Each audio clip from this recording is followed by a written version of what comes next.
Good evening. Happy Wednesday. We're looking at numerical integration today. So just make sure before class, as you're leaving class, turn in the reflection. Let's do.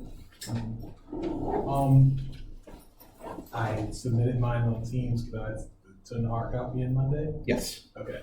As long as the electronic copy is uploaded on time, give me the hard copy Monday. Yep. Sounds good.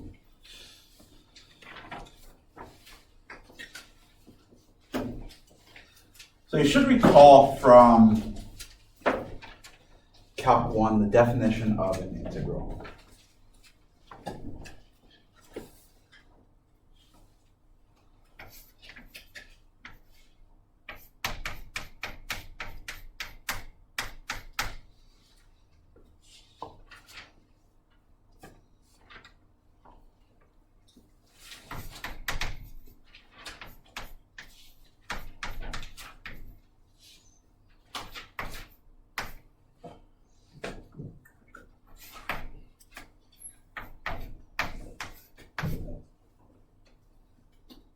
Technically, how it's defined.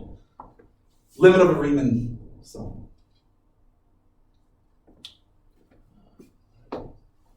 F is obviously the function.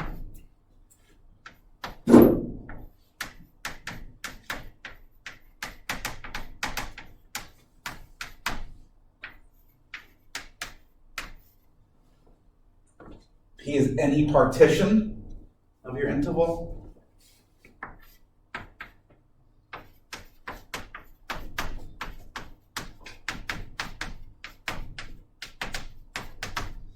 C is your collection of sample points.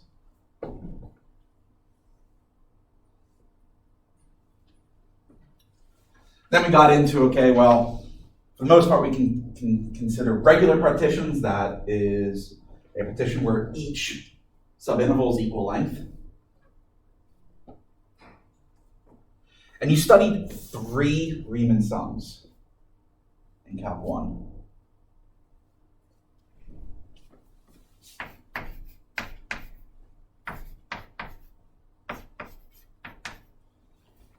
Rn, Ln, and Mn.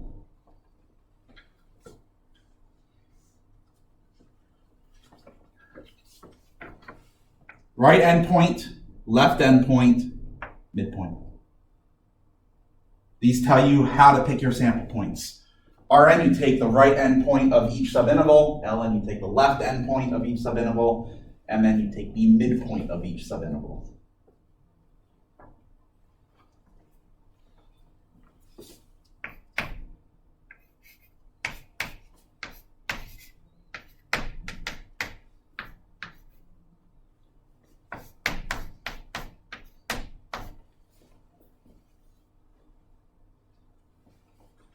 That was your Rn Riemann sum.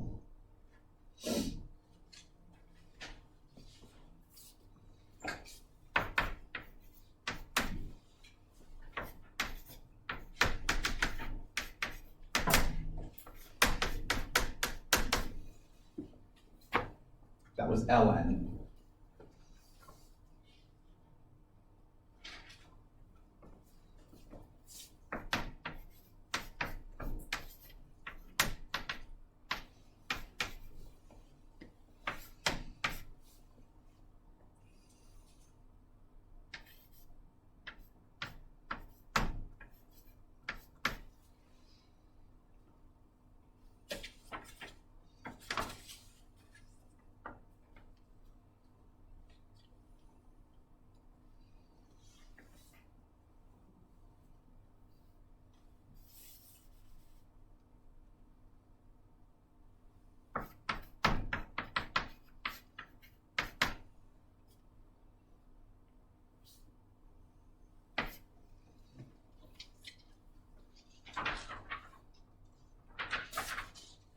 Midpoint.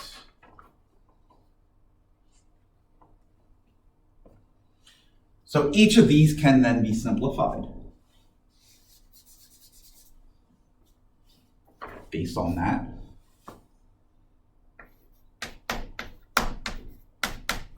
You can always write x of I as a plus I delta x, where a is the starting point of your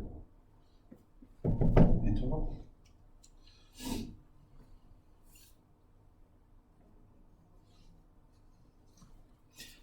Same thing here.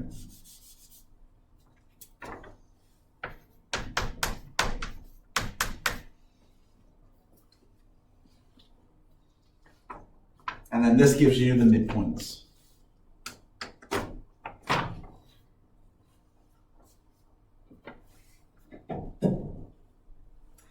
Technically speaking,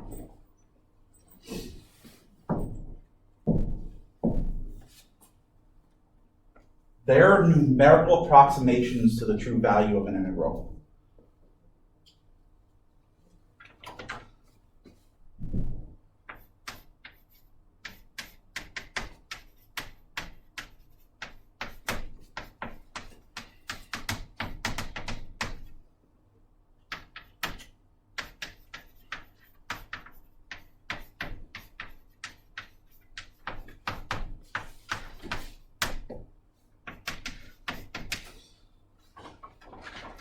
This is called your norm of the partition, and it's just simply defined as the length of the largest subinterval. So if you let the largest subintervals go to 0, then all of your subintervals go to 0.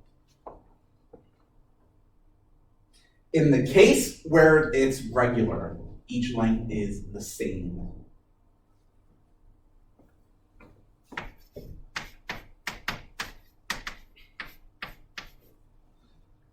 B minus A over N is delta X.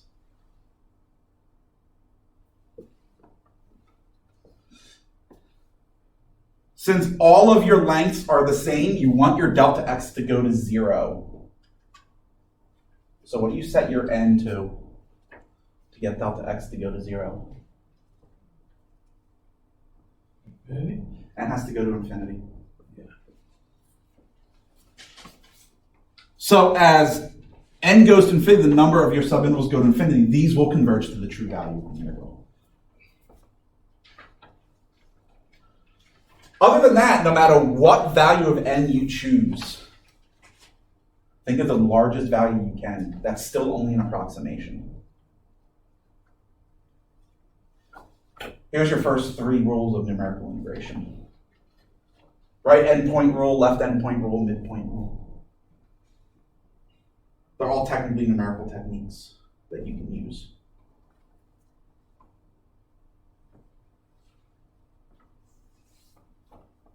We focus on just the midpoint out of these 3. Because of those 3, midpoint's the most efficient. It will converge the fastest. But there are 2 others that we looked at. And there's tons of ways to numerically approximate an integral. We study, obviously, those 3 plus 2 others in this class.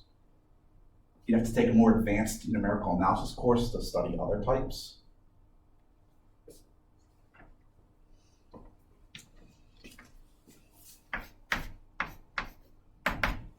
Trapezoid rule.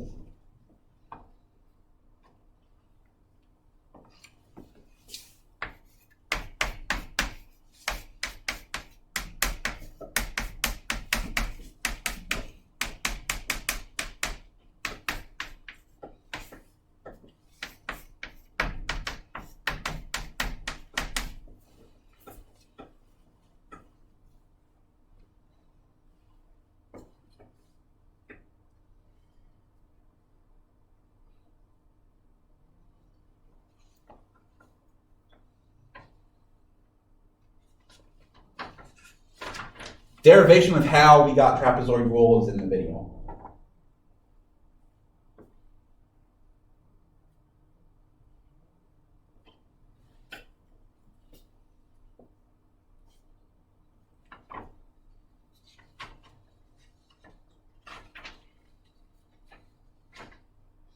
Oddly enough, trap rule is less efficient than midpoint.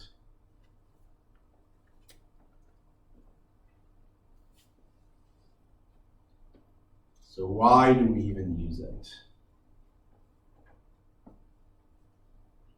Because it can be used to derive Simpson's rule. So the derivations in the video are purely geometric.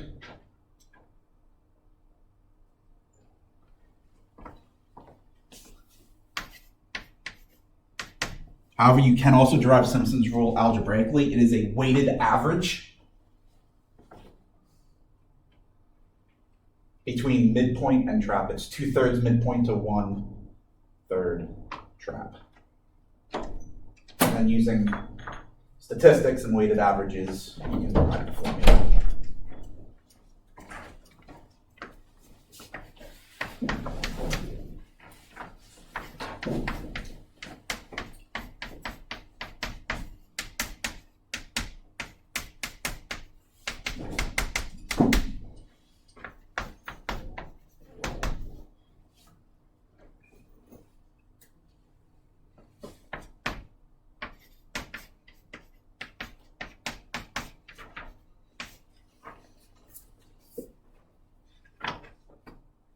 There's the formula for Simpsons.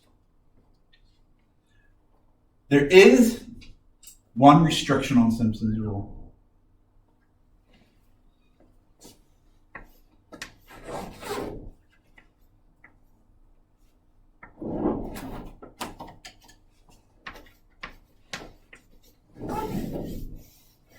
N must be even. So Simpson's rule, you can only use an even number of subintervals.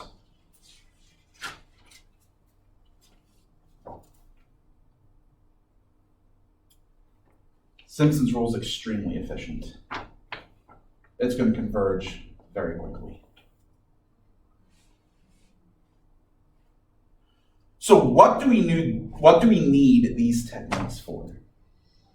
Well, remember when we first started, I said 99% of the functions do not have an antiderivative.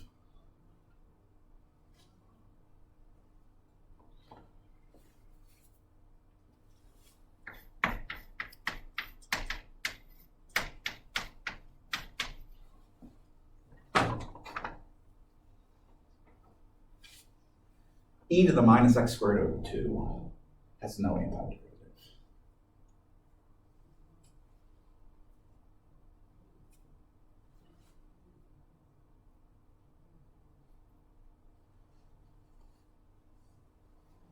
But that occurs a lot.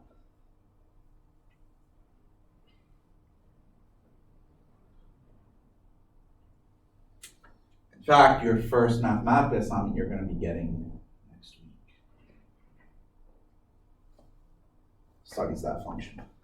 It's called the error function. You're going to be asked to evaluate several integrals of that function using the numerical techniques we're studying tonight.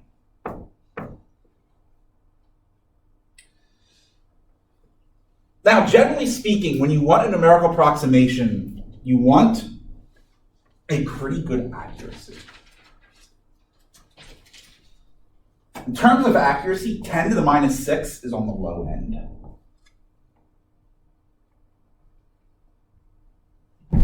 That's a pretty poor accuracy. 10 to the minus 9 is common. So that's 9 decimal places. You can go up to 12, 15.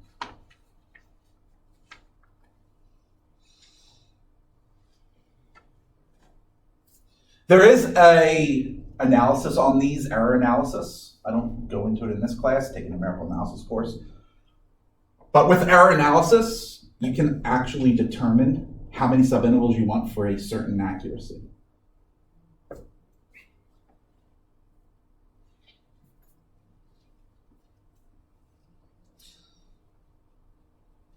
They can get pretty large.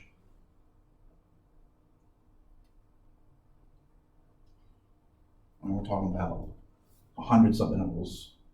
And again, that's actually a very small number of subintervals. Have fun if you're doing it by hand.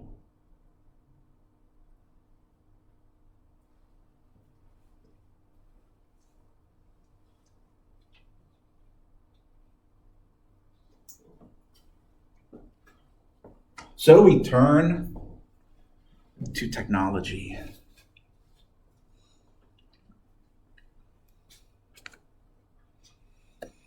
Now, Mathematica already has a built-in command for Simpson's rule,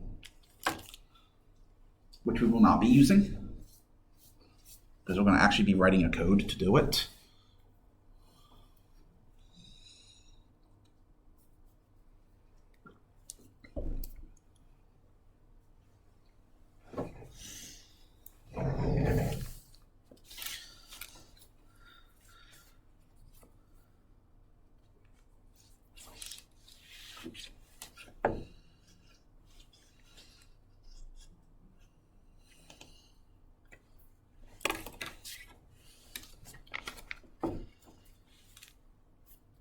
So we want to integrate x times sine cubed of tangent of x.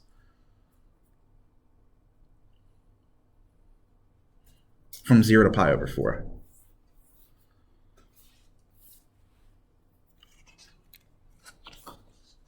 We're going to use all three techniques.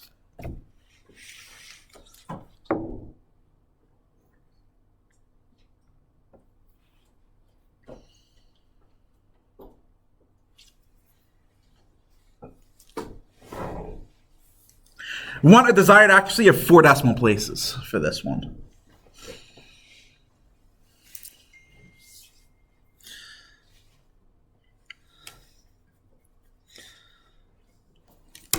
That function has no antiderivative.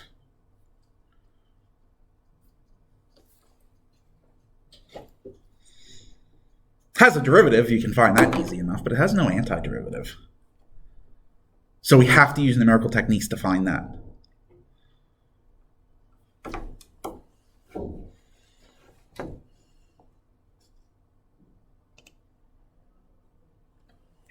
So let's start with trapezoidal rule.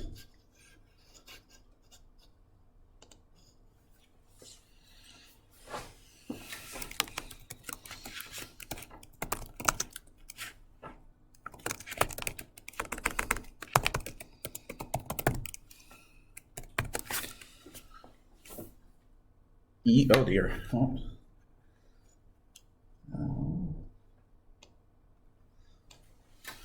Question.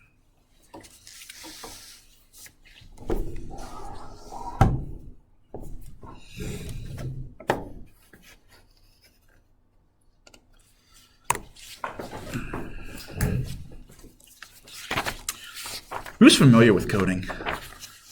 Familiar with coding language?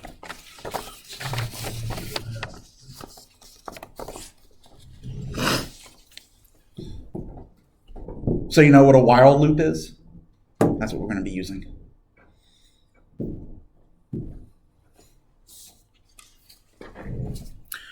First, I'm going to define a few things. I'll define my function. So f is the function variable. This is the independent variable of the function. The underscore tells it that we're defining f in terms of x.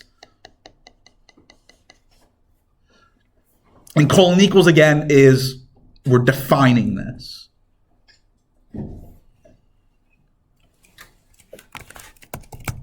Oh, wait, I need to do this. Sine of tangent x cubed. Right, so notice that your independent variables are green.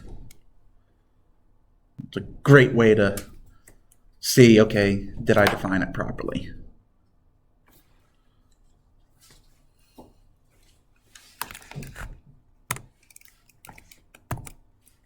Going to define my a.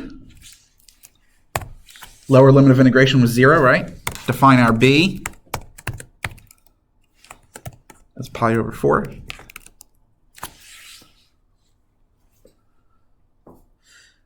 Let's define delta x. I'm just going to type it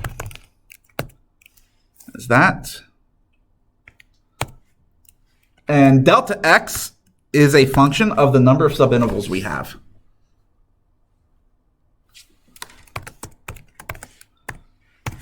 It'll be b minus a over n.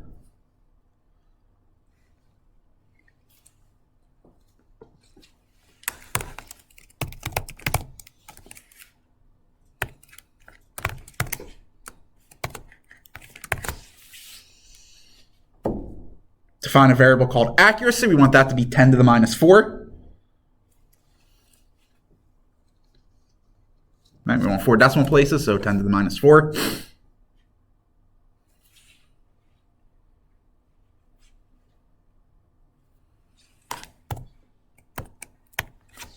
Oops.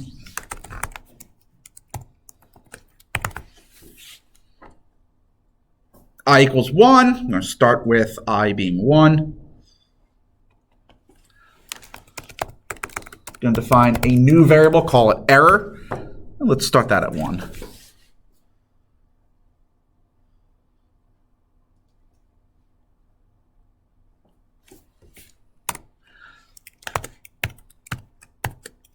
I'm also going to define my first trapezoidal term.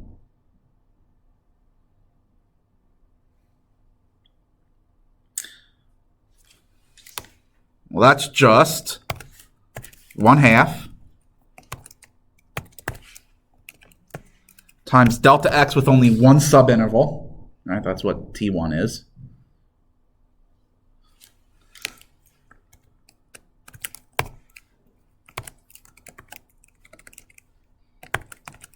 And then from the formula, it's just going to wind up being f of a plus f of b.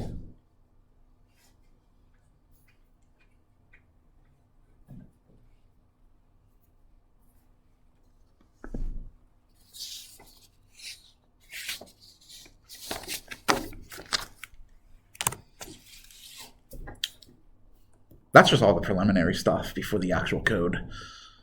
Those are just all my variables. Now we can actually write the code, the loop. So again, going to use a while loop. While absolute value of my error function is greater than or equal to our desired accuracy.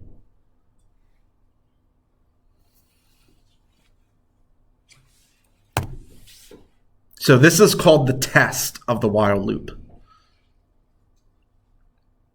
On every iteration of the loop, it's going to run that test. If the test is true, it goes into the actual loop. If the test is false, it kicks out of the loop. It just stops.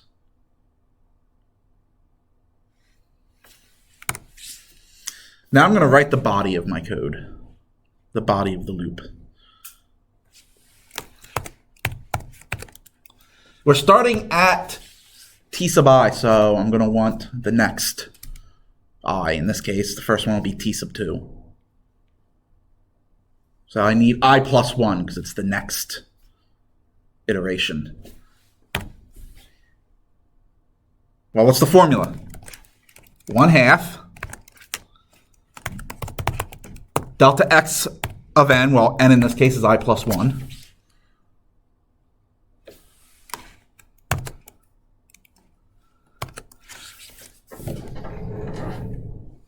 Times that sum.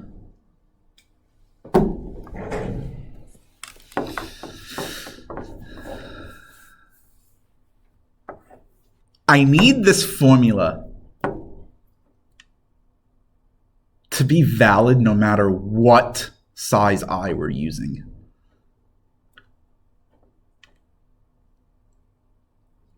So I can't just write f of a plus 2 times whatever the next one is plus f of b, because that would only work for I being 2.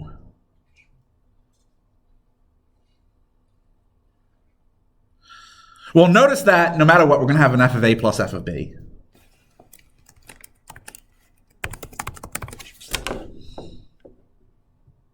I'm going to throw those in.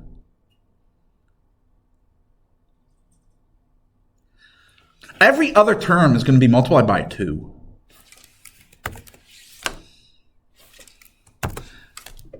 And then it's going to be a sum.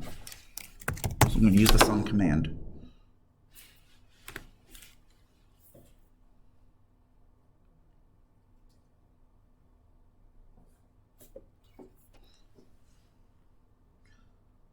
Will be what? A plus I delta x, right?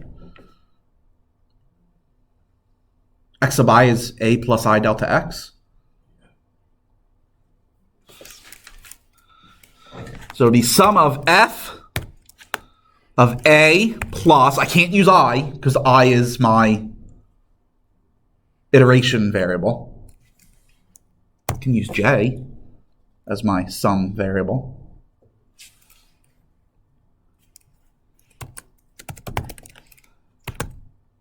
Oops, delta x.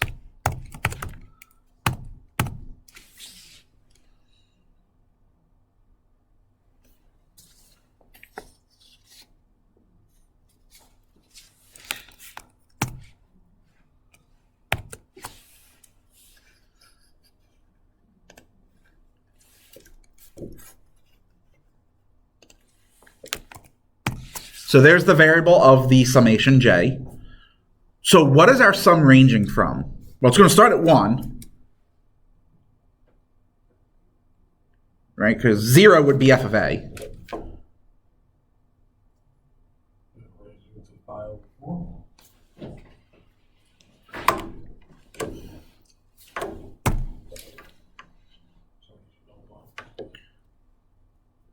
Well, I plus 1 would be f of b, wouldn't it?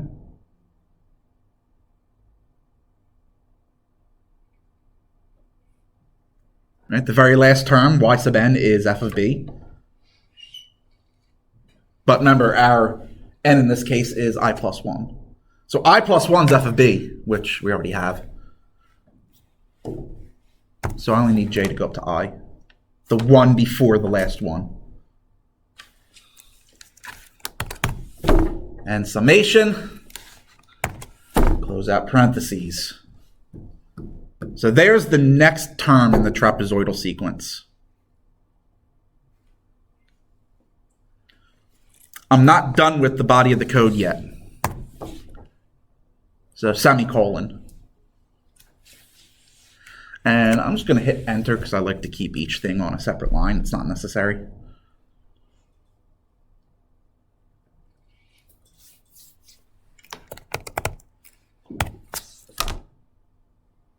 Error is going to be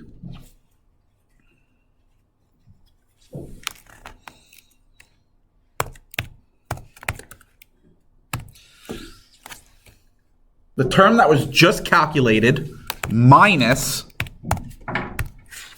the previous term.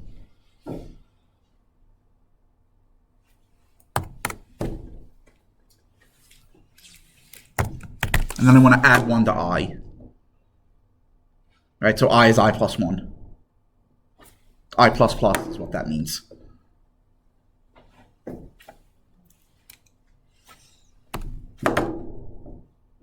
That's it. That's the while code.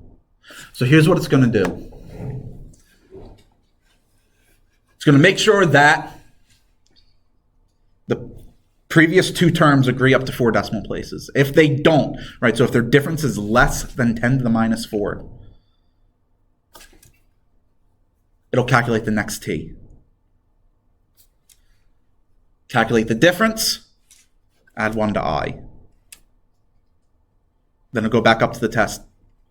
Do those 2 terms agree to 4 decimal places? If not, it's going to continue. Up until you get a difference less than 10 to the minus 4. Right? Or in other words, until the 2 terms are identical up to 4 decimal places. Once it does, it then kicks you out of the loop, and that's it. So it now has all of those t's stored. Which one do we want? We want the very last one that it's stored, right?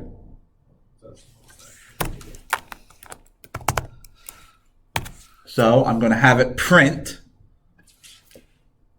So I could actually put the print inside the while loop and have it print every single term. Don't really care. I just care about the final answer. So that's why I'm doing it outside the while.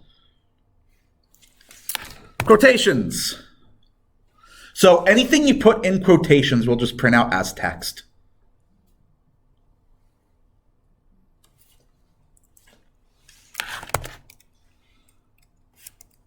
Right, so I could say the integral is approximately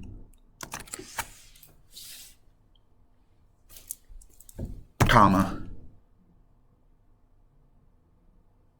and then actually print it out.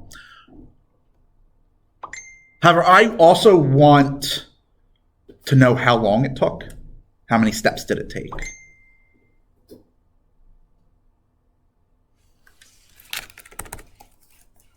So I'm going to also include, or I could actually just, yeah, I could do this. Print out t.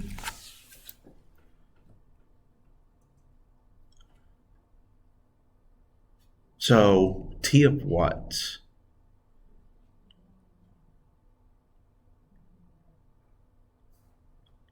So remember, we want the very last entry that was stored.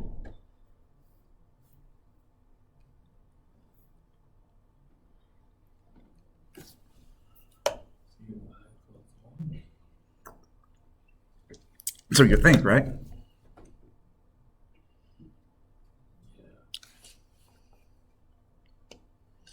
But remember, before kicking out the loop, it added 1 to I.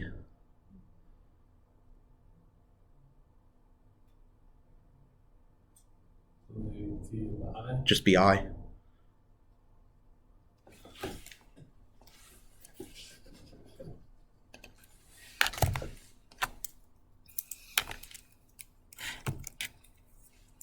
Actually, hold on, wait. Should they be commas or... Yeah, they're commas. Now, I actually have to be careful.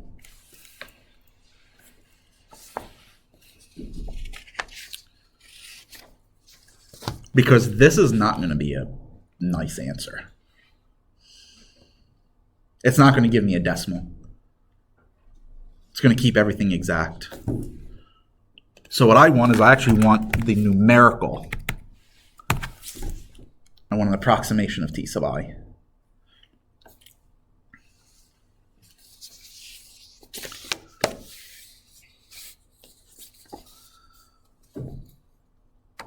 For now, I'm going to leave it like that.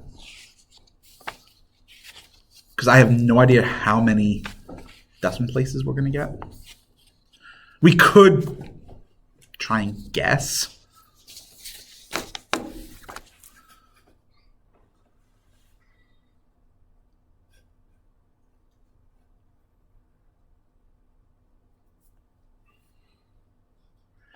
So this x is going to be values between 0 and pi over 4. What's pi over 4 approximately? Well, pi is 3.14. So pi over 4 is only going to have 1 digit to the left of your decimal points. So we want 5 total digits. Right? Because we're never going to get anything other than the unitary position. Because sign itself is always between 0 and 1.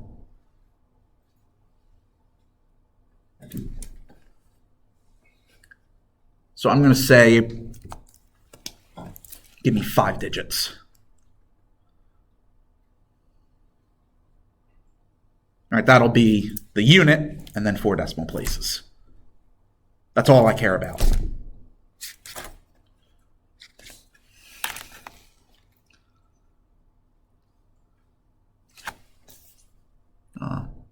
Thanks. Go away.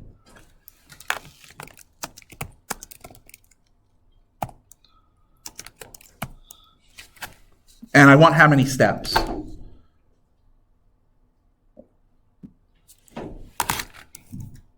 So again, I just want I.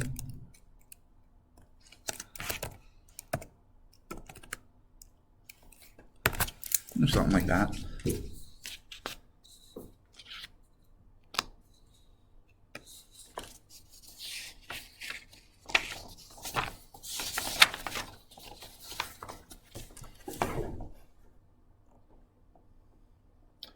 So that should give trapezoidal.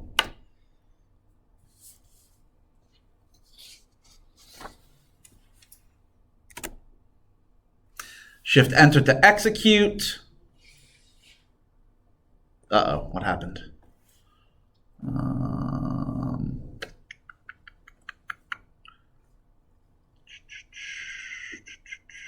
What's this F? Where's that F coming from? Oh, I'm a derp.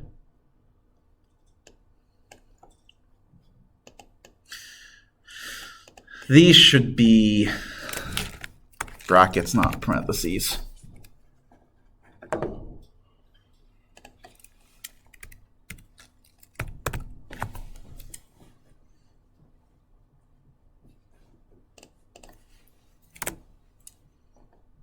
But that's still not right, so something's wrong. Oh, right here again.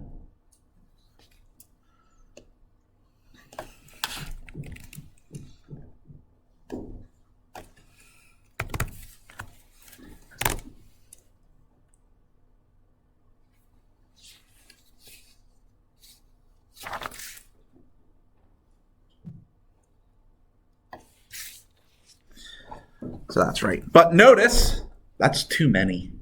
I'm actually not getting a unitary digit. So let me just adjust this to 4 digits.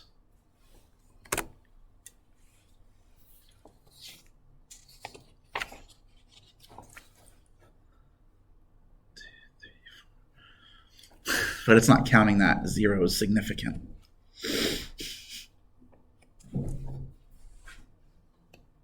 That must be new, because I don't remember it ever doing that before.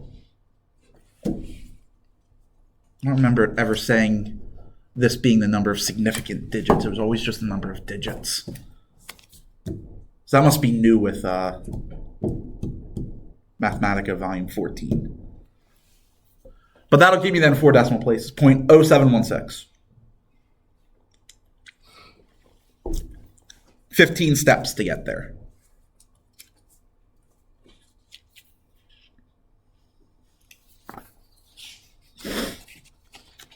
This is not too terrible to do by hand. Do it 15 times.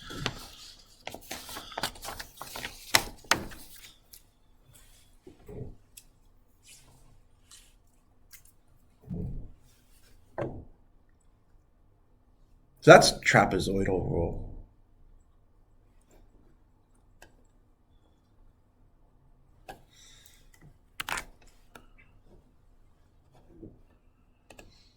Work smart, not hard. So I'm just going to copy and paste.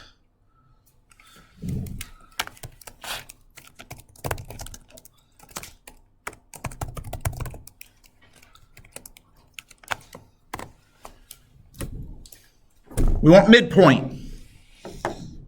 Function's going to stay the same. My A and my B are the same. Delta X is obviously the same. Accuracy, I, error, all the same. What's going to change is I no longer want T1 here. I want M1.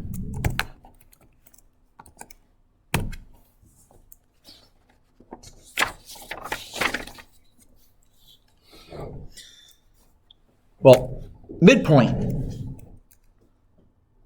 It's right over there, right? Delta X times the sum.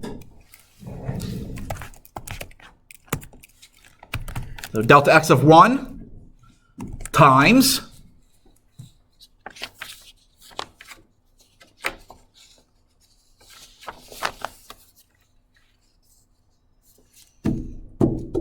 we only have a single value, right? If we have one subinterval, it's just the original interval. So what's the midpoint of an interval?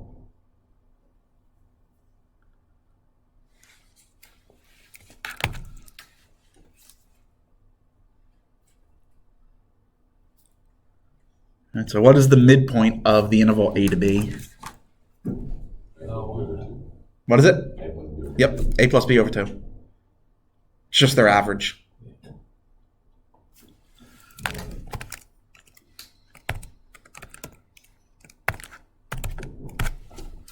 So there's M1.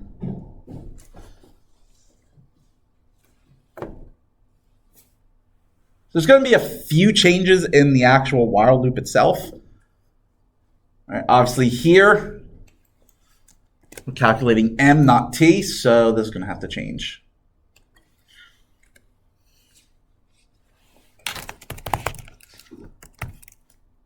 So delta x of I plus 1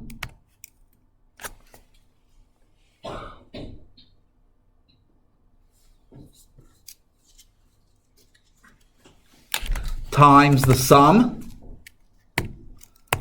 f of, well, it's already there for us, a plus j minus a half times delta x I plus 1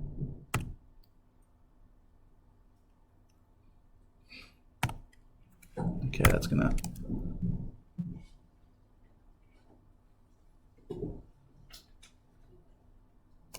it's not right.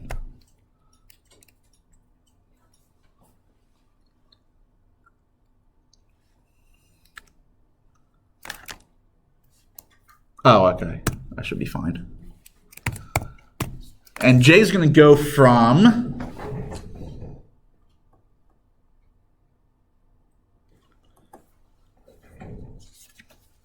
one to I plus 1, right? It's just 1 to n.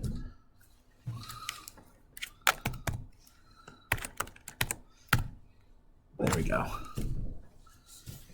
So I have to redefine error, right? These have to be m's, not t's.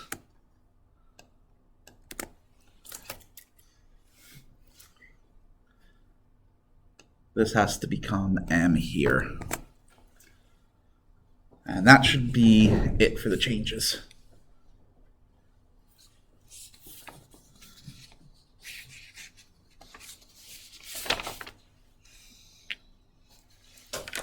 So let's see.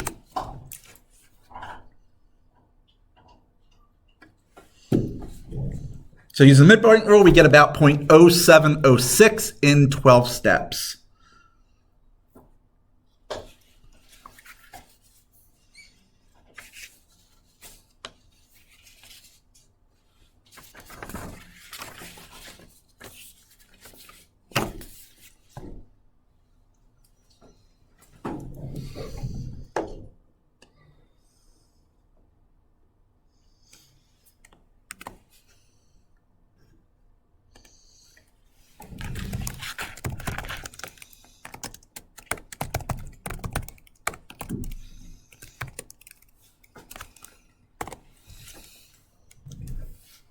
Simpson's rule, again, all that's going to stay the same.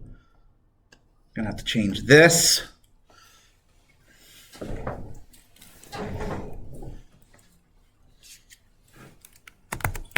So we first want S of what?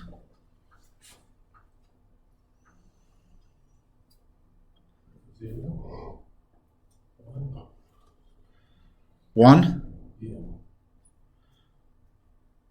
Or 1/2 maybe? So n is always an integer. Okay.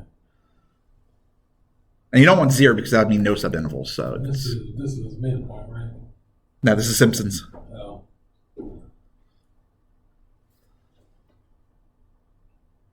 So the first one, yeah, just 0. 0 would be no subintervals. That defeats the purpose. Oh. So you don't ever start at 0. In other words, it would be delta x over 0, which is undefined. Yeah, okay. So n would be larger than 0. Right.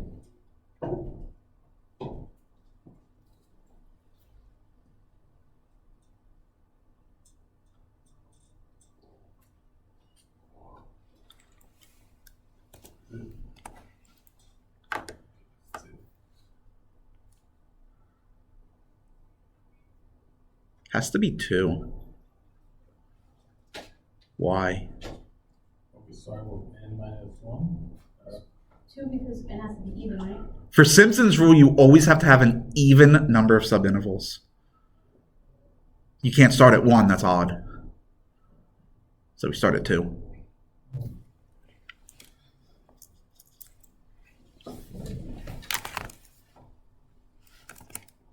That will be, I'm just going to do it this way. for this. Delta x of 2 over 3 times, where we have an f of a, f of b, and then we have that middle term, 4 times f of, right, so what is y sub 1?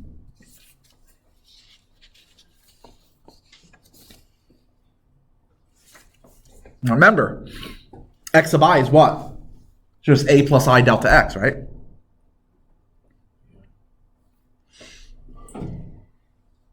We're looking at x sub 1.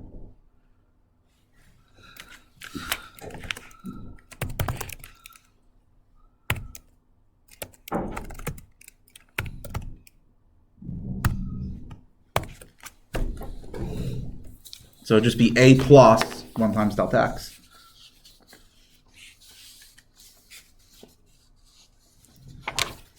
Okay, so that fixes that.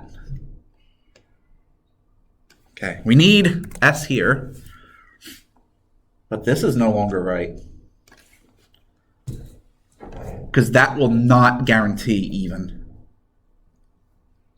We need it to be guaranteed even. Maybe plus 2. That way it gets every other one. As so long as I starts out as even. So, Which it doesn't. I starting at 1. I could do that. I could set I to be 2. Okay. And then do I plus 2. That would work. Yeah. Otherwise, if I plus 1, it would be at the However, that would not give me an accurate step count.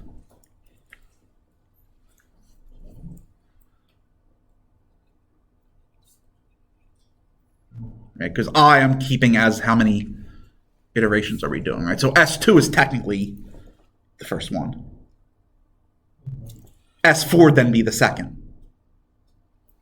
So can you go to where it says, and it took I steps and put I over 2, because you're actually like doing half?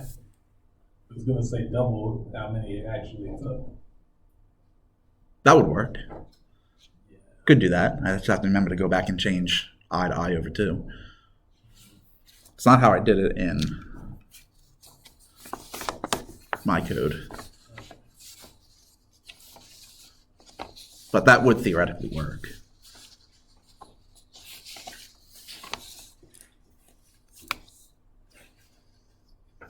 I did the opposite of what you did.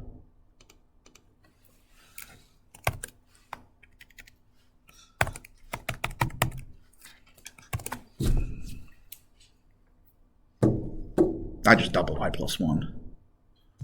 Oh, okay. Right, you're saying just start I at 2 and then add 2 each time, Yeah. and then have it at the end. I'm just doubling it right up front. Oh, okay. I guess it's less. It's less I have to redefine. Yeah. But again, your method does work. So that's the beautiful thing about coding. Multiple ways to get to the same answer. Yeah. Which means everywhere there's an I plus 1, Yeah. I need to make it 2 times I plus 1. Yeah. It's going to be easier to do this. Copy, paste U. Gonna paste there. You're easy to fix. And you're easy to fix. And everywhere there's an I, it's going to be 2 times I. Except for right here, because that's how many steps I want. All right, that's out of the way. I'm not touching this one because that's going to be gone.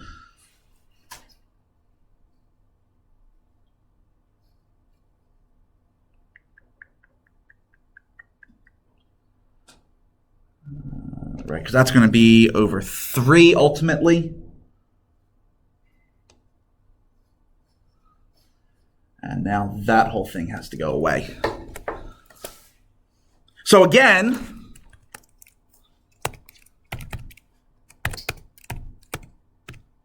No matter what step we're on, we're always going to have an f of a plus an f of b. Now we just have to take care of the middle terms.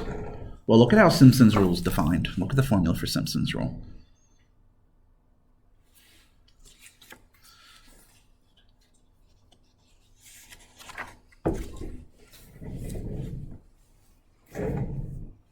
Four, two, 4, 2, 4, 2, 4, 2, 4, 2, right? So the coefficient alternates between 4 and 2 up until the very end.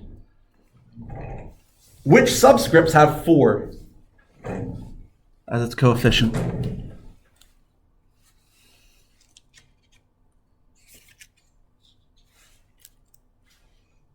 Because I'm going to collect all of those first. What is it? All of the odd. So we're going to want x sub 1, x sub 3, x sub 5, x sub 7. So 4 times sum, and now we just need to come up with a way to deal with that. Well, it's still going to be what? F of x sub I, right? And I is a plus j times delta x 2 times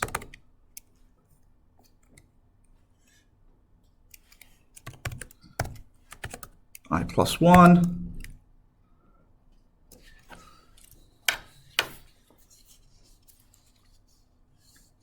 Is this part of what's on the exam? Mm-hmm. This can, yep. It's a numerical integration. All right. So hope you're paying really good attention to the code. Again, there's multiple ways of doing it, but I'm giving you one right off the bat. Makes life a little bit easier. I could have just done 2 and then made you think of Simpson's rule on your own. If you're in honors class, I might have done that. That's fun.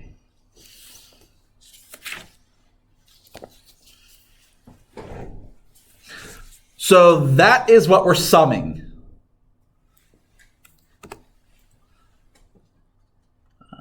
Make sure, right? So that goes with that. I need one more. That closes out the F.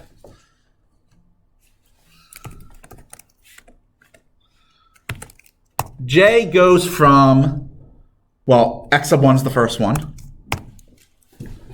And what is the last one? X sub n.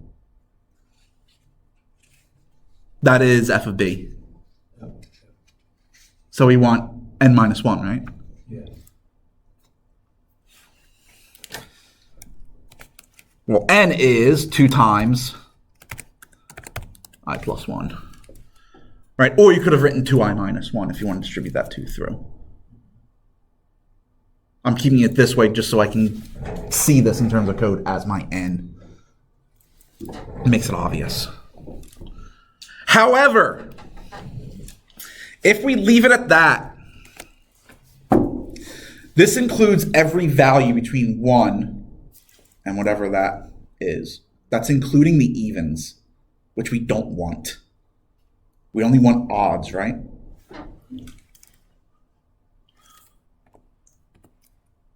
So I'm going to go comma 2 afterwards. What that's saying is it's going to increase by 2 each time. All right, so it'll do 1, 3, 5, 7, 9. It's only going to now count the odds. It's going to skip every other one. And close out that sum. Yes, I want that to be red because my parenthesis is red. Perfect. Those are the odds. I had to do with something else to get the even ones. Now we need the evens. Well, all the evens are going to be multiplied by 2, right? Yeah. And for the most part,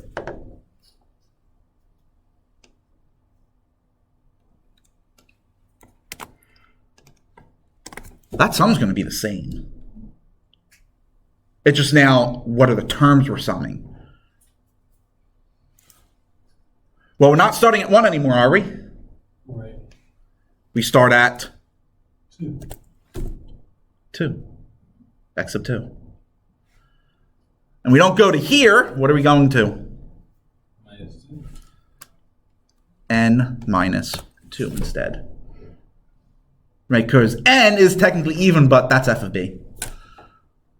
And I'm still going to have it increase by 2 each time. So this will do 2, 4, 6, 8, 10, so on and so forth.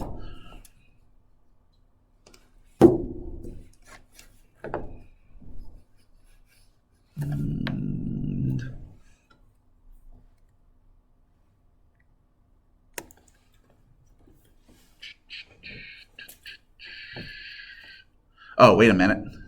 Yeah, that shouldn't be there. Hold on. You need to go away. Because you belong there.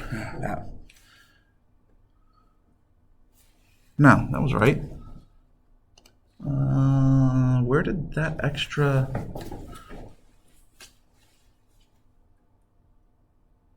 Oh, that's right, right? There's still an open parenthesis. Well, I know that. That's going to go here.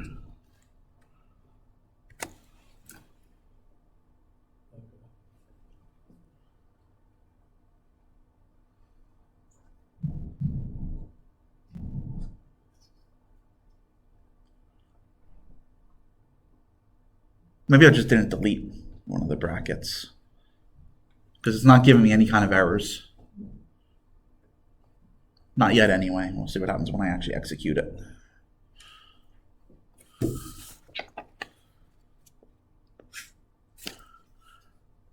These M's need to become S, right?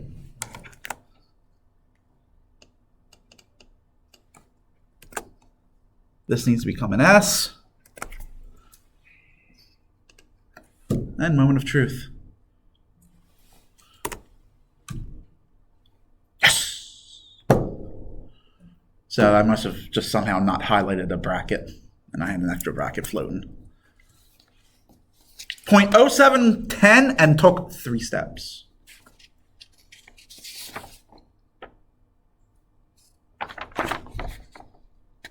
I got S12 here, which would have been 6. Something went wrong there. That's okay, because that's still the right answer. Notice it only took now 3 steps, which means you only had to go up to S6 to get it to converge. S2, S4, S6.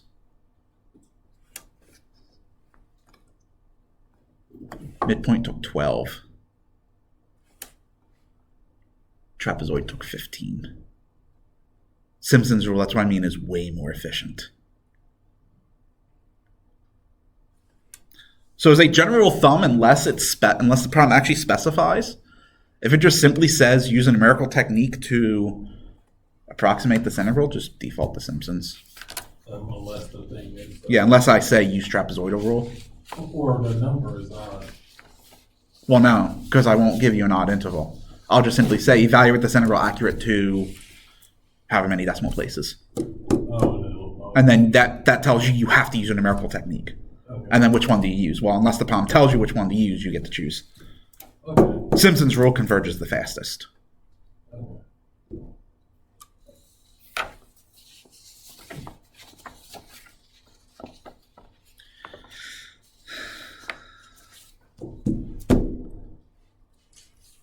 So that took, what, a good 40 minutes?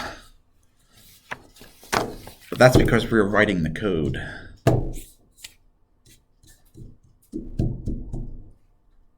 I don't have that code. You think we're going to rewrite it for the next problem? Nope. I'm going to copy and paste. And then just have to make a few alterations based on the problem. That's why it was written in this specific way.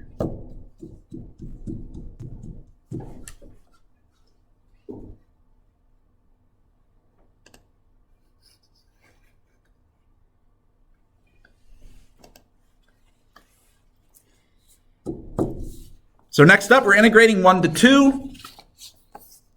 x cubed, I'm sorry, not x cubed, x times the cube root of x to the 5th plus 2x squared minus 1, accurate? That should not be 4. Let me change that.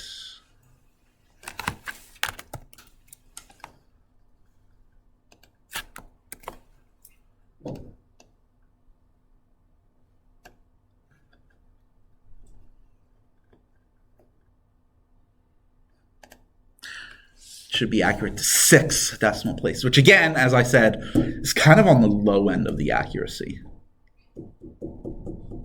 Now you're right now borderline acceptable accuracy in most applications.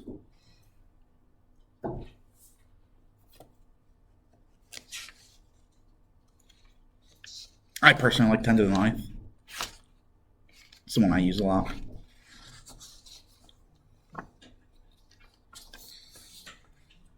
But let's say you're working in the realm of quantum mechanics,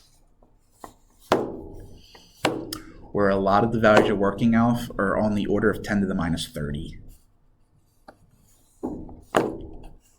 You're going to want a desired accuracy of probably 10 to the minus 50.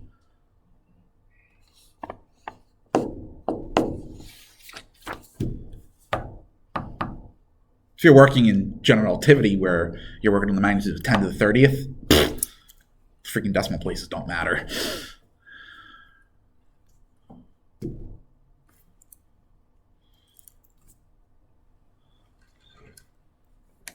But typically what we do is we then just get rid of the magnitude, convert everything to just, regular magnitude 10 to the 1, do our desired accuracy, and then multiply back through by whatever it is, 10 to the 30th.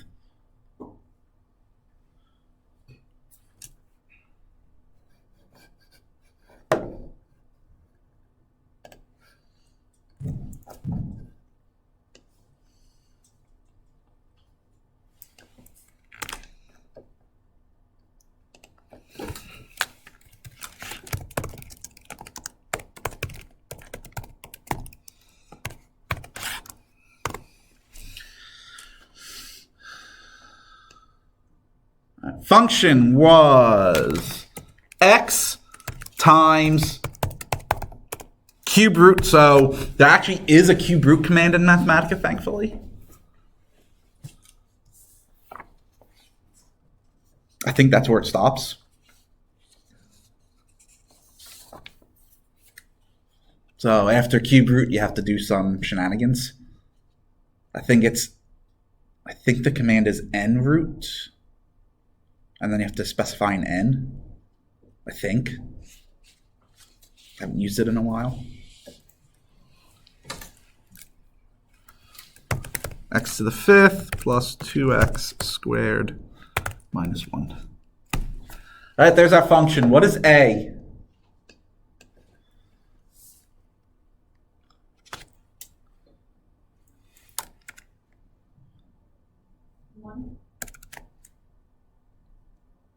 Yeah, 1, right? So set that to 1. What is b? 2. And I just have to make one more change. What should accuracy be? 6. I'm probably going to have to change this as well. So that'd be 5. I'm going to start with 7 and go from there. I'm going to assume the units digit plus 6 decimal places.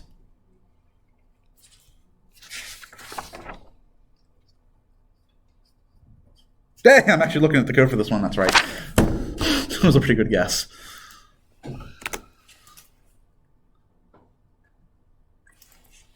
That's a lot of steps.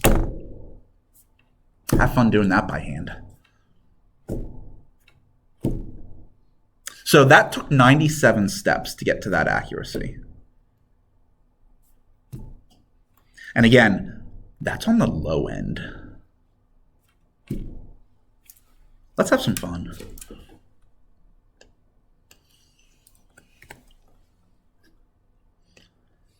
How many steps do you think it's going to take if I make the actually 10 to the minus 9? So I want to agree up to 9 decimal places instead of 6. What do we think? Let's say 150. Yeah, something around 150? Yeah. 150? 150? Let's find out. Because I actually have no idea. That's not right.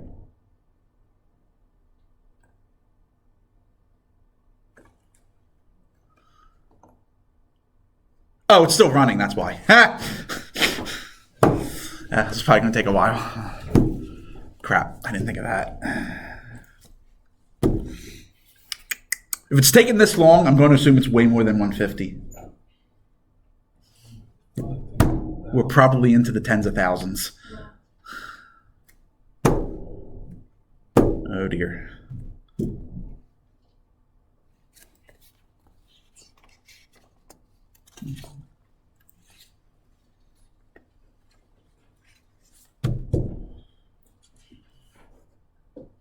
Oh dear.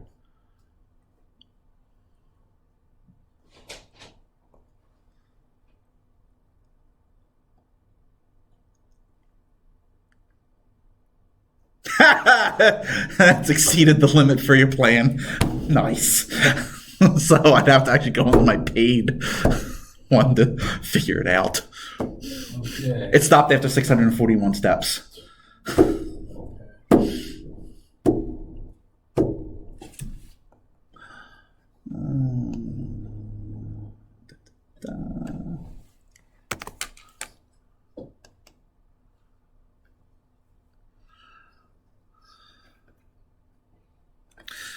I'm going to load up my paid one. Don't tell anyone. So I think technically I'm not allowed to because it's through Rowan.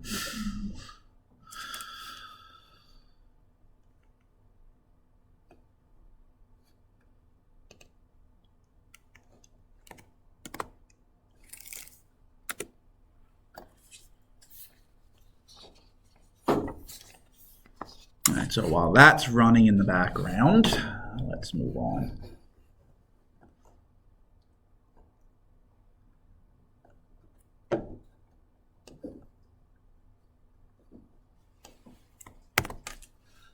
So midpoint.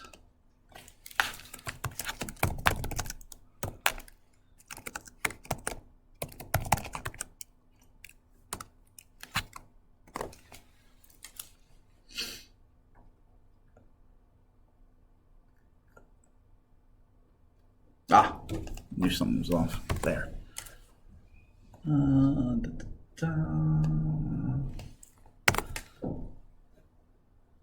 You're the only one that's going to take too long to type down. Okay, so this goes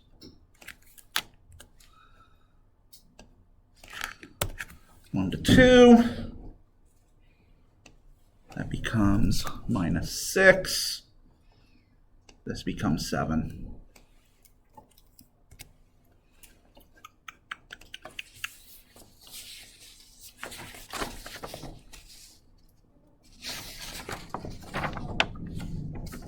Midpoint. How many steps are we thinking? So remember, the last one was what, 97? I think it's probably going to be around 20. 80. 20, 80?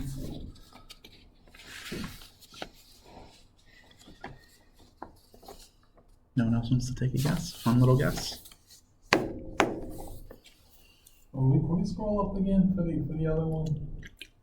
The other one? The other one was 97. Well, no, for when we did with the first problem. It was 12. Yeah, it went 15 to 12. Oh, okay. So, oh yeah. Okay, so actually 80 might be a little bit more like it.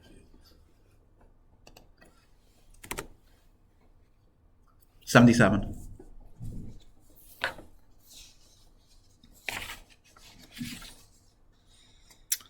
By the way, Mathematica is still running the other one. And where is Simpsons? Right here.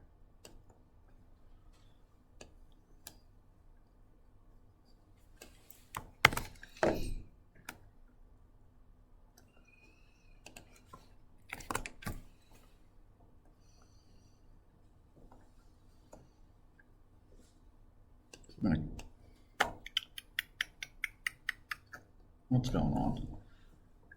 Take you. Maybe. Why are you... There we go.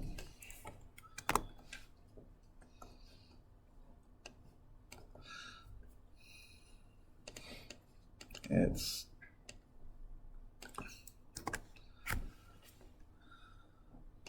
Right. 1 to 2 minus 6 7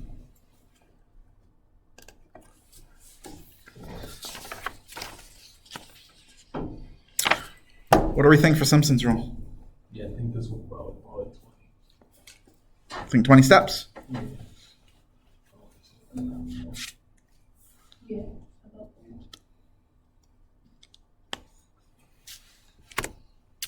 Not even close.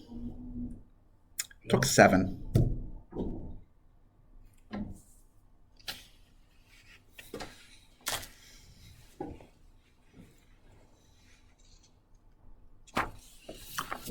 That is the power of Simpson's rule. Went from 77, 97 to 7. That is doable. By hand.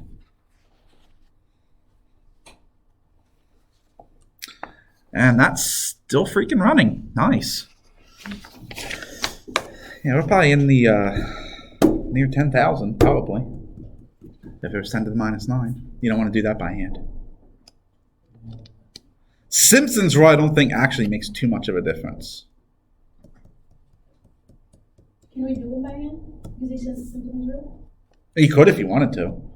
But what you have to do is you have to calculate S2, S4. Do they agree to 9 decimal places? No. Then calculate S6. They don't agree, and you do that until you get to S14.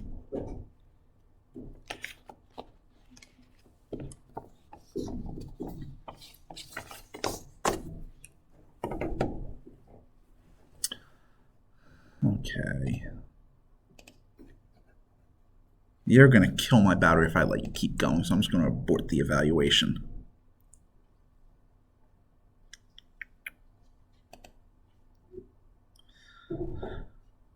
Holy shit. Okay, so I aborted it and it was already up to 945 steps. So yeah, I mean, we're talking well over 1,000 steps probably.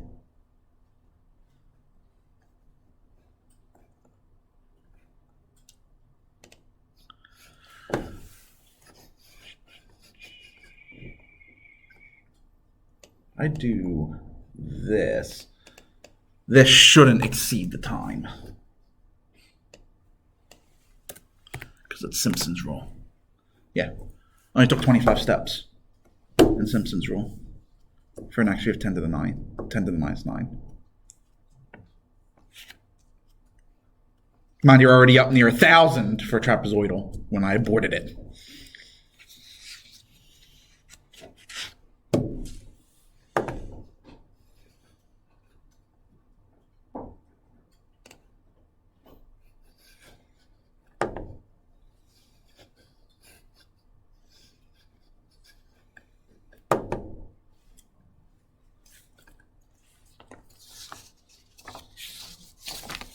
Questions on the numerical techniques.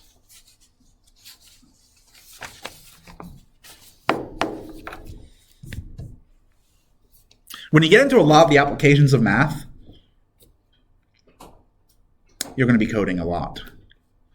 There's actually a lot of coding in mathematics.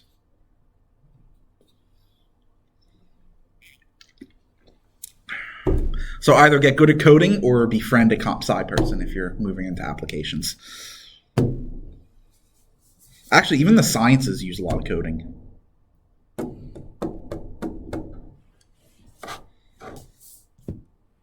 Especially when you want to do statistical analysis on your data.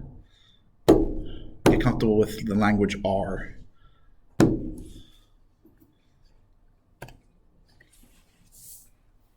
So here we're given a function.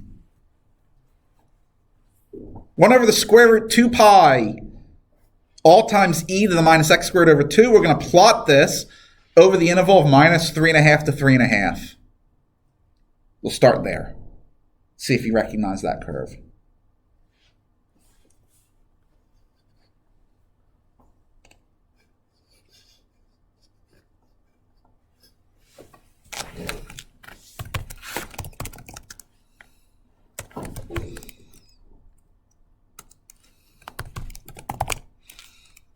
I'm going to start with the plot. I'm just going to define the function. So it was what? 1 over square root 2 times pi. And then all that was times e. So exp is the command for the exponential function. So it's e to the minus x squared over 2.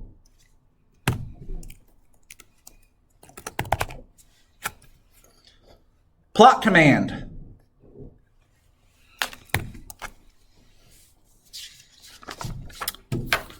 So you've been lied to in like algebra and pre-calc, probably even in Calc 1, depending on who you had.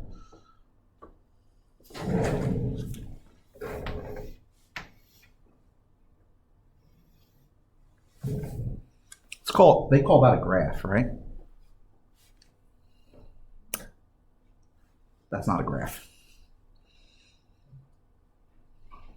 That's a plot. Graph in mathematics is something completely different. There's actually a branch of mathematics called graph theory.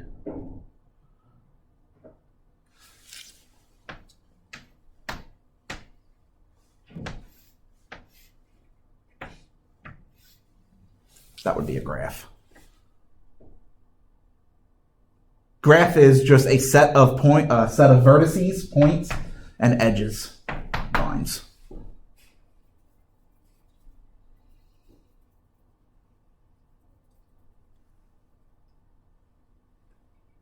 You could even do something like this. Add that there. That's still a graph.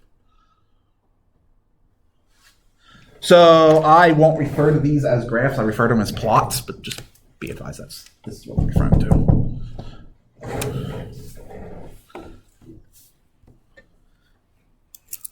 So we want to plot f of x. We need a domain, so we were given one, right? Minus 3.5 to 3.5.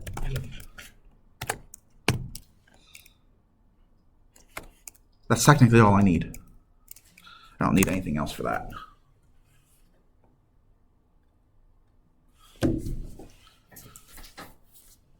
So there's the plot. I can adjust some things, and I'm going to. So for instance, I don't like the default color. So I'm going to say plot style. I want the line to be black. I'm actually going to turn off the ticks for purposes of this.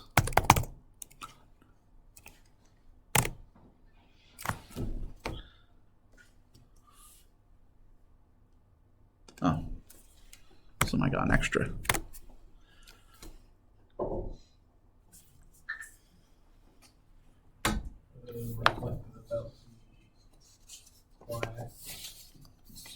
Well, something symmetric about the y, I agree.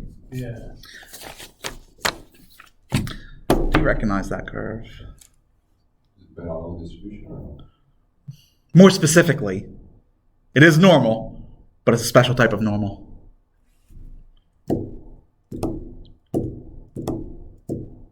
Is it a street function? So let's do this. I'm going to change the ticks. So for the x ticks,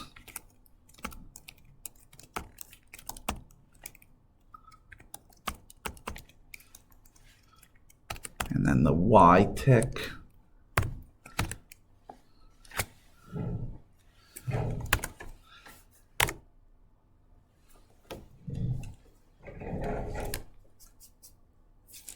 So in a normal distribution, what would that line represent? The origin? Or not the y-axis? Not in a normal distribution. Doesn't have to. Like 50%? Technically, yes, but that has a name for normal. Line of symmetry? Or a line of like what? Well, that's just in terms of the graph. The mean. Like the average? Yes. Okay. And then each of these ticks would represent Standard deviation. a standard deviation, right? So 1 standard deviation away from the mean, 2 from the mean, 3 from the mean. But where is this mean located? At 0. Mean of 0, standard deviation of 1 is known as standard normal. This is the standard normal distribution function, which is typically easier to work with than the normal distribution. We actually are going to look at that when we look at applications of integration. We study probability a little bit. So we'll be coming back to this curve. So this is the standard normal curve.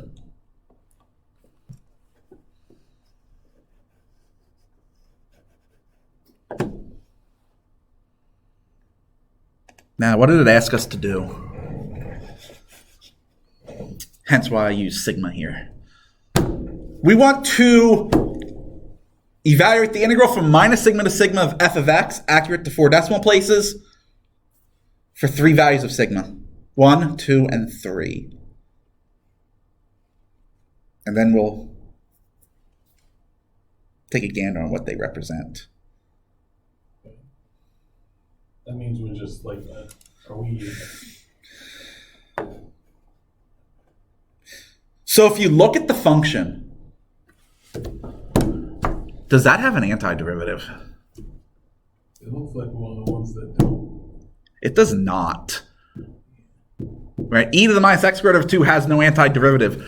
All I'm doing is multiplying that by a constant. Multiplying by a constant doesn't give it an antiderivative. So we do have to use numerical techniques on this.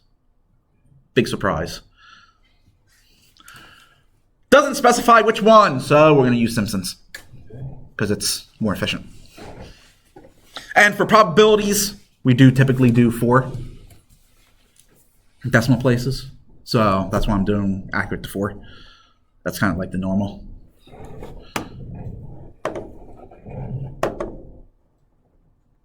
We'll come back to here.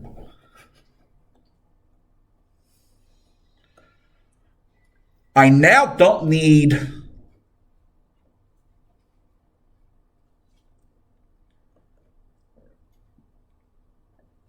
this first line because I already have f defined. All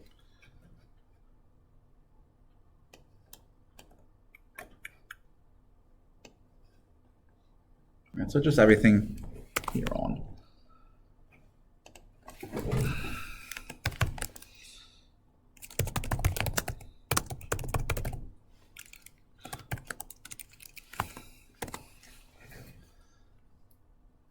For the first part, what is A going to be?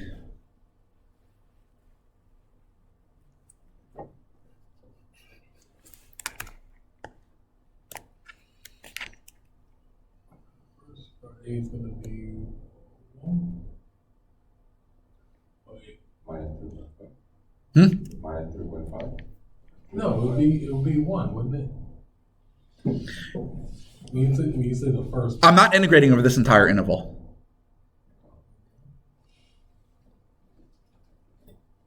So minus sigma to sigma for these 3 values of sigma. So A would be the positive 1, B would be negative 1, right? Or Other way around. yeah, sorry. A would be negative 1, B would be positive 1. Okay. Right, if we were integrating over the entire minus 3.5 to 3.5, yes, A would be minus 3.5.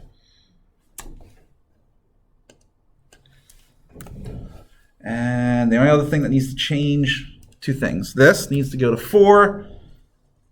And this, I also know, is only going to go to 4.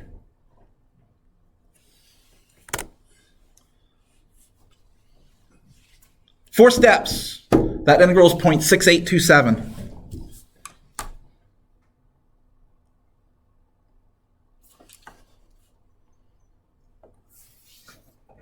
What does an integral represent? Change. That's the derivative. Or area under the curve. Area under a curve over an interval, right? So if you just imaginary lines going all the way up. This area is 0.6827.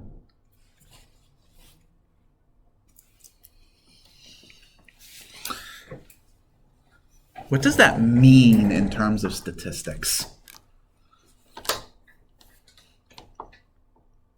And this is examined in an intro statistics course, not this in depth, but it is talked about.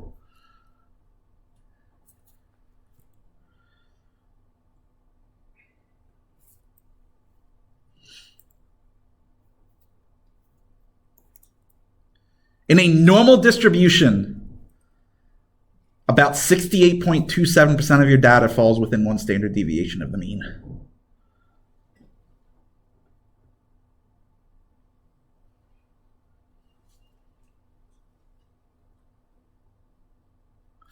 Now you see where it came from. Right, because in intro stat, they just tell you that. Right, that's kind of, I think it's a theorem. They don't actually go into the derivation because, believe it or not, probability and statistics requires a lot of calculus.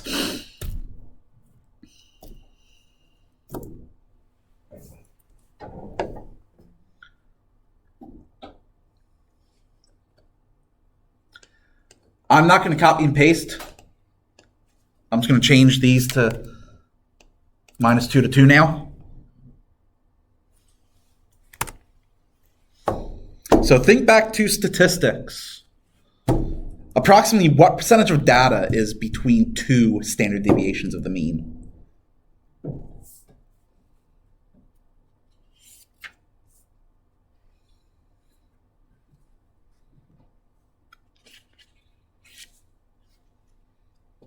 It's a very common number in statistics. When you do hypothesis testing.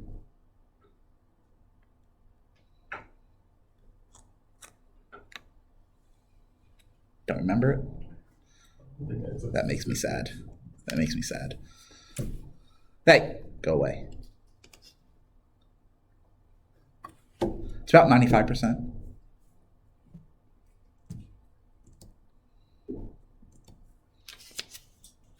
It's a 95% rule. And that's generally acceptable. That's why in a lot of the, that's why in hypothesis testing, you use a 95% confidence interval.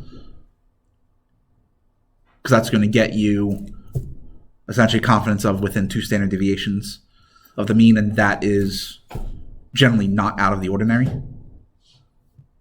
Anything outside of 2 standard deviations is unusual.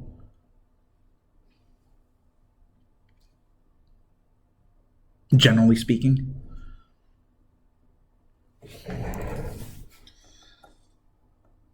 So again, imagine a line here, that area is 0.9545, or about 95% of all data in a normal distribution are within 2 standard deviations of the mean.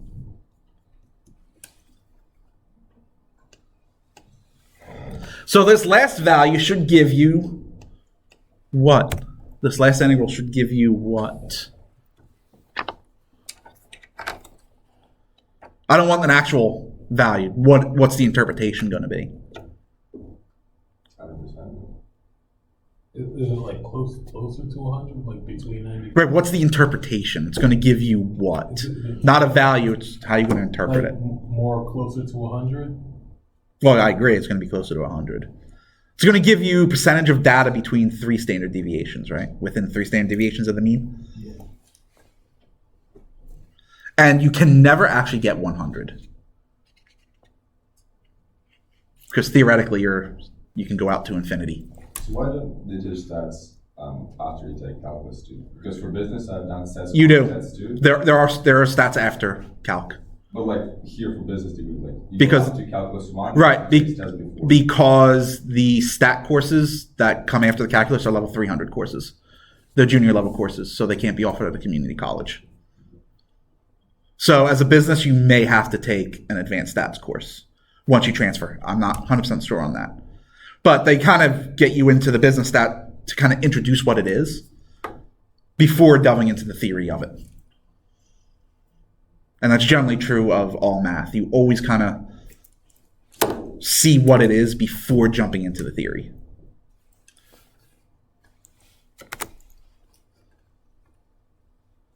It's about 99% of data that lies within 3 standard deviations of the mean. This means that less than 1% of all data is outside of 3 standard deviations. Again, you're never actually going to get to 100% unless you do the integral from minus infinity to positive infinity. Right, so as you go further out, right, so 4 standard deviations will get you closer to 100, but not at 100. 5 will be even closer. 6 will be even closer, but it will never actually be 100%. Like approaching 100. Yes. Now, up to 4 decimal places, it may wind up giving you 1.0000 because you might get like 0.9999, which rounds up. Or 0.99999, that 5th decimal place will be a 9, and it'll round everything up to 1.00. But that, again, that's just an approximation. The exact value is not 1. Slightly less. Right. It's very slightly less. Yeah. And you'll see that if you actually look at all the decimal places.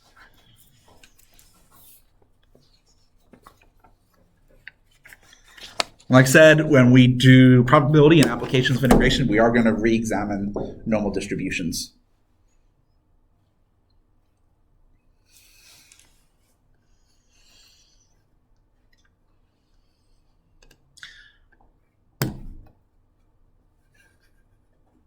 Questions on what we did this evening?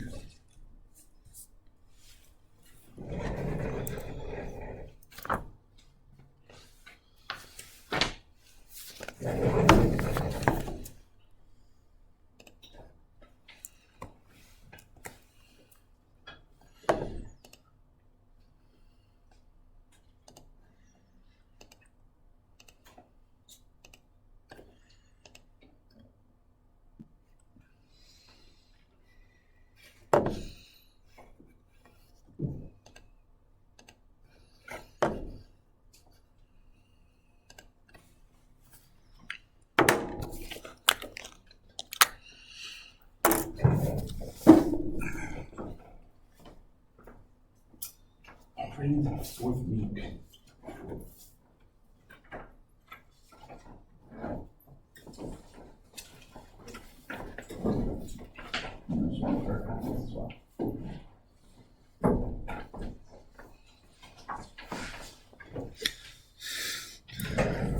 So first exam will be due next Wednesday, the 21st. Your myopic math assignments are also due on the 21st before class starts. At this point, you can now do up to assignment 6 on myopic math.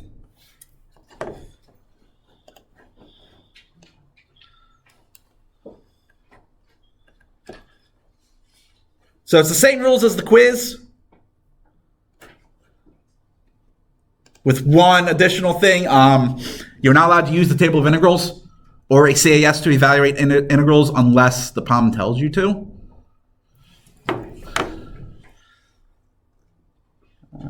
Right, so the first question says use the table, so you can use the table for that.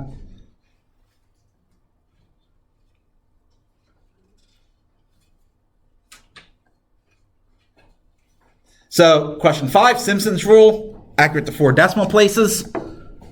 You're going to have to use the mathematical language, Wolfram Cloud, to write a code to do that, so much like we did tonight.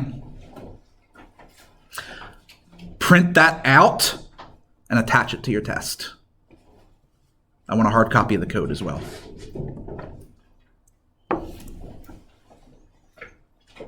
Another table. So 2 tables, no CAS except for the numerical integration one. Total of 8 questions, 50 points.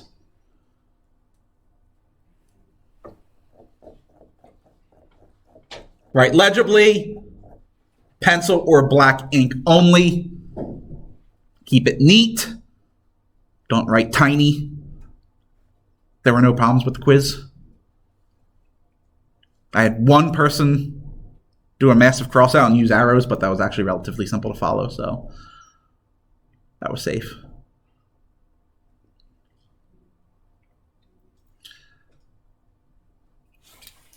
If you do not include your work, you're not going to get full credit. Obviously, the table, there's not much work that you have to include. Just make sure you include the formula you're using. The code, that is your work when you write it out.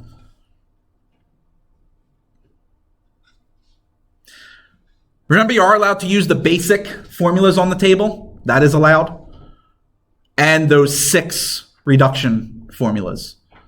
Those were always allowed. Right, if you just want to reference it. Outside of that, you can't use the table unless specified. I don't think you need to use the reduction formulas, though. If I remember correctly, you didn't need to.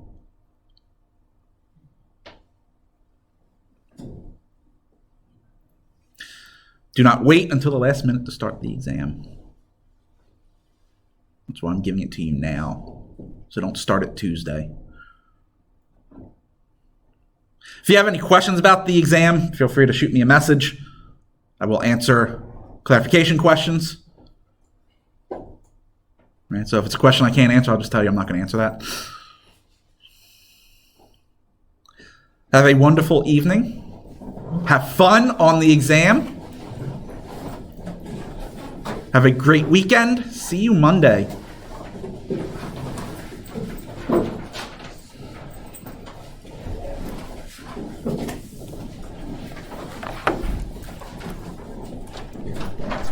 Oh yeah, the reflections, if you have the hard copy. You upload the table of intervals on I should have.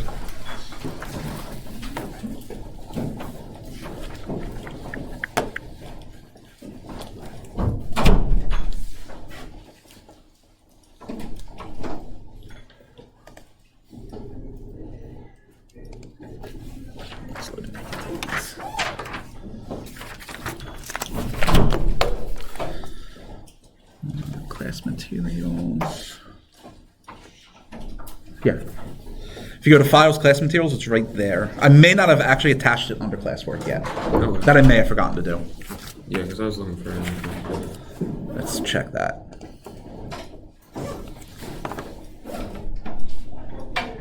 I may have actually put it under the wrong module, did I? No, I didn't put it there. Yeah. Did I put it under...